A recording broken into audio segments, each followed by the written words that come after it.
বাসায় তৈরি করা লাগবে ভাইয়ারা। এবং এই জন্যে নবী রাসূলদের, আপনি যদি কোরআনের দিকে তাকান, নবী রাসূলরা কিন্তু তাদের সন্তানদের জন্য বেশি বেশি আল্লাহর কাছে দোয়া করতেন, বেশি বেশি আল্লাহ সুবহানাহু ওয়া তাআলা এর কাছে দোয়া করতেন। আমাদের কবিরা বলতেন যে যে আমাদের সন্তানরা, যে আমাদের যে সকল সন্তানরা, এই সন্তানরা এরা হচ্ছে কি আকবাদুনা তামশি আলাল আরদি, আমাদের সন্তানরা তারা জমিনে হয়তোবা বিভিন্ন জায়গায় তারা হয়তোবা ঘুরে বেড়াচ্ছে।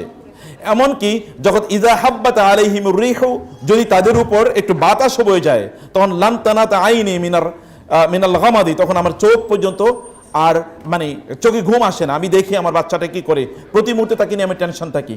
তার এই ফিজিক্যাল ডেভেলপমেন্টের জন্য আমি প্রত্যেকটা মুহূর্তে টেনশনে আছি, তার আত্মার উন্নয়নের জন্য আমি টেনশনে আছি কিনা, আত্মার উন্নয়নটা ঠিকমতো হচ্ছে কিনা, এই উন্নয়নটা আমাদেরকে খুবই ভালো করে দেখা দরকার। আমরা সামগ্রিকভাবে এভারেজ স্কুল এবং আমরা সবাই মিলে যেন আমাদের সন্তানদের তাদের উন্নয়ন যেন এমন হয়, একটা সামগ্রিক উন্নয়ন যেন হয়, তারা যেন ভালো মানুষ হয়। আমাদের পৃথিবীতে এখন সবচেয়ে বড় সংকট হলো ভালো মানুষের, অন্য কোনো কিছুর সংকট নাই। টাকা পয়সারও সংকট নাই, জ্ঞানেরও সংকট নাই, রিসোর্সেরও সংকট নাই, বাড়িঘরেরও সংকট নাই, সভ্যতার সংকট নাই, টেকনোলজির সংকট নাই, স্কিলেরও কোনো সংকট নাই। সংকট কেবল এক জায়গায়, তা হলো ভালো মানুষই। আপনি কোনো এক সময় দেখতেন সবাই ভালো মানুষ, প্রায় খারাপ মানুষ নাই।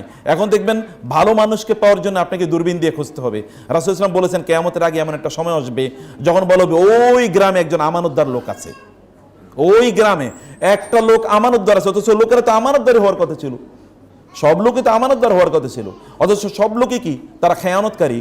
তারা হয় স্ত্রীর সাথে খেয়ানত করছে, অথবা স্বামীর সাথে খেয়ানত করছে, অথবা সন্তানদের সাথে খেয়ানত করছে, বা পিতামাতার সাথে খেয়ানত করছে, অথবা কাজিনদের সাথে খেয়ানত করছে, কালিকদের সাথে খেয়ানত করছে, অথবা তারা তাদের পার্টনারদের সাথে খেয়ানত করছে। খেয়ানত তারা করছেই, আমানতদার লোক খুঁজেই পাওয়া যাচ্ছে না।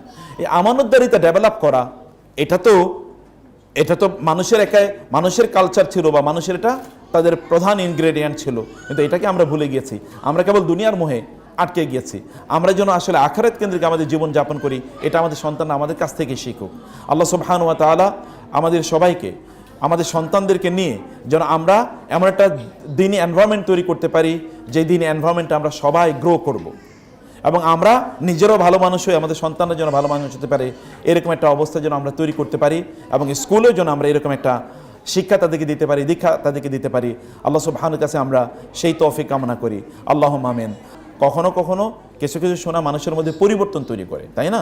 কিছু কিছু শোনা মানুষের মধ্যে পরিবর্তন তৈরি করে, যদি মানুষ তার অন্তরের দৃষ্টি দিয়ে, অন্তরের কান দিয়ে যদি মানুষ শুনেছেন যতটুকু, এর মধ্যে যতটুকু আপনাদের কাছে ভালো লেগেছে ততটুকু গ্রহণ করুন।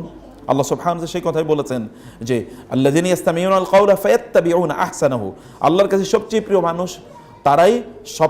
মানুষ তারাই যারা কথা শোনার পর এর মধ্যকার সবচেয়ে উত্তম অংশগুলো তাদের জন্য এটাকে টেক হোম করেছে, যে এটা বাসায় তারা নিয়ে গেলাম, যে আজকের এই আলোচনা থেকে আমি এতটুকু নিলাম। আল্লাহ সুবহানাহু ওয়া তাআলা যেন আমাদেরকে এরকম সন্তানদের জন্য সত্যিকার অর্থে একটি রোল মডেল হতে পারি, সেই তৌফিক আল্লাহ তাআলা আমাদেরকে দান করুন। আল্লাহুম্মা আমিন। আমি আপনাদেরকে বলবো, বোনেরা বাজারে যাবেন, সুন্দর সুন্দর বই আছে, বিলিভ মি। আমাদের আজকে 2টা বই আছে এখানে। এটা হচ্ছে মায়েরা, আসলে সোনালী যুগের এই যে বড় বড় মানে ইসলামিক স্কলার যাদের কথা বললাম, তাদের মায়েরা কিভাবে তাদের সন্তানদেরকে লালন পালন করেছেন তার উপর একটা বই। আর একটা হলো গোটা জীবন জুড়ে নাসিহা দরকার আমাদের, কোন পদ্ধতিতে আমাদের জীবনটা পরিচালনা করবো। দুটো বই আপনারা নিয়ে যাবেন, এটা মাস্ট রিড। বাসায় বসে পড়বেন, বাচ্চাদেরকে নিয়ে পড়াবেন, এবং অন্যদেরকে আপনারা গিফট করবেন, আত্মীয়স্বজনদেরকে, বোনদেরকে গিফট করবেন, বান্ধবীদেরকে গিফট করবেন। অন্য কিছু তো গিফট করছেন, হাদিয়া, বই, মানে অন্য কিছু যেটা আপনারা ঈদের সময় দিতেন, আমাকে বই, 1-2টা বই তাদেরকে দেন, কালচার তৈরি হোক। আমি আমার জীবনে দেখেছি বাংলাদেশের একজন বড় ইসলামী ব্যাংকের প্রতিষ্ঠাতা সহ ইসলামিক ইউনিভার্সিটিগুলোর প্রতিষ্ঠাতার মধ্যে একজন, এত বড় স্কলার বাংলাদেশে খুব কম এসে আমাকে বলতে, চাচা আমি প্রতি মাসে 30-40 হাজার টাকার বই গিফট করি। আমি বললাম সুবহানাল্লাহ, সাদাকায়ে জারিয়ার কি বিশাল বড় কাজ। বান্ধবীদেরকে বই গিফট করেন, তাদেরকে বলেন কিভাবে তারা ভালো মানুষ হবে, আর তারা ভালো মানুষ কিভাবে বানাবে, এটা তাদের মধ্যে তৈরি করা, ওদের মধ্যে সেলফ এস্টিম তৈরি করা, বাচ্চাদের মধ্যে সেলফ এস্টিম।